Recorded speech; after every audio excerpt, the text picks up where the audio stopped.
अस्सलामुअलैकुम। Master concept में आज से हम एक 25 इम्पॉर्टेंट MCQs का सिलसिला शुरू कर रहे हैं और क्लास 9 और 10 से MCQs 25 ऐसे पॉइंट्स आपको बताए जाएंगे जो यकीनी तौर पे आपके एग्ज़ाम में आते रहे हैं और आते रहेंगे, और आप इससे मुकम्मल तौर पे इस वीडियो से फ़ायदा उठा सकेंगे।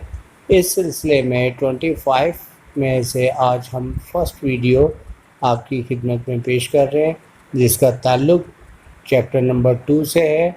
और चैप्टर नंबर 2 से अच्छे खासे पॉइंट्स आते हैं और एक एक करके हम एक वीडियो में एक आपका पॉइंट क्लियर करेंगे और मुकम्मल तफसील के साथ, ताकि ना सिर्फ ये कि 2-4 इम्पॉर्टेंट MCQs बताई जाएं बल्कि मुकम्मल बताई जाएं। तो चलते हैं आपके MCQs की जानिब। पहली वीडियो चैप्टर नंबर 2 क्लास 9 और 10 दोनों के लिए है।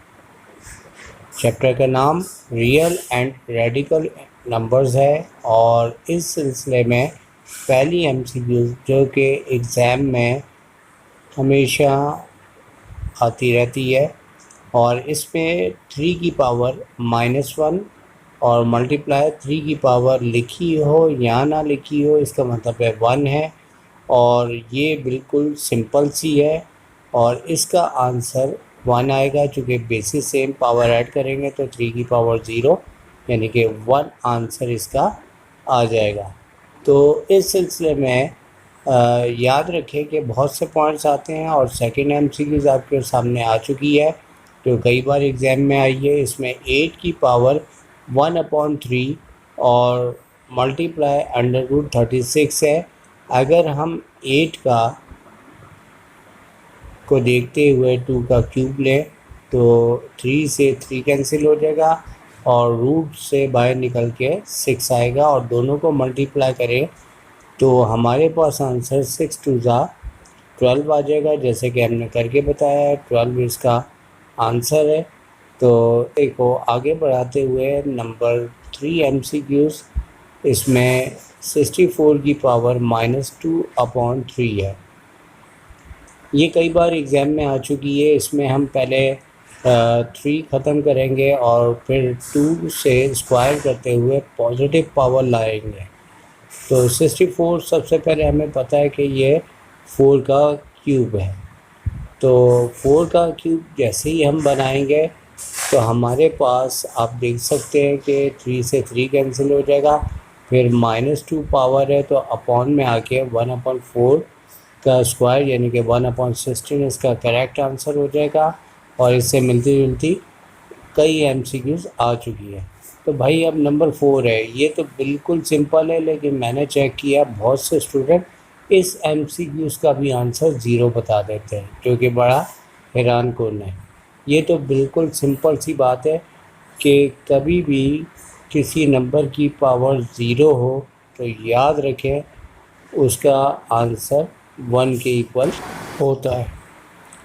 और मज़ीद इससे रिलेटेड MCQs 2 की पावर 0 वो भी 1, 5 और सिर्फ x की पावर 0 हो तो वो भी 1 आ जाता है। तो 5 1 5 और इसे आप रफ वर्ड में भी एग्ज़ाम के दौरान शो करें कि x divided by x is equals to 1।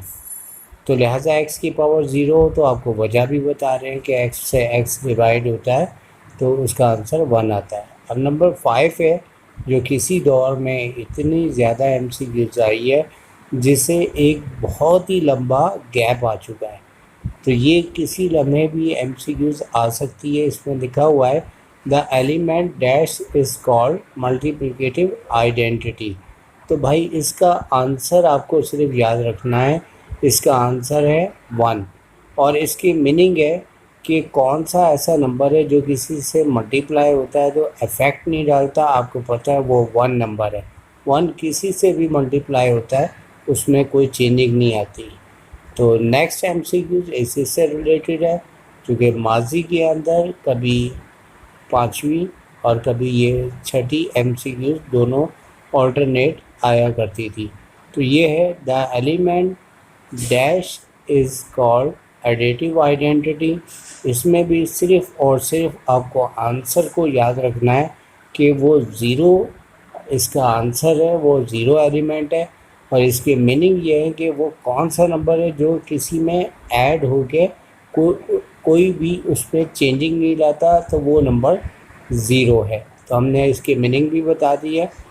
तो अब एक 7वीं MCQs है जिसमें लिखा हुआ है कि the multiplicative inverse 1/x minus Y is dash.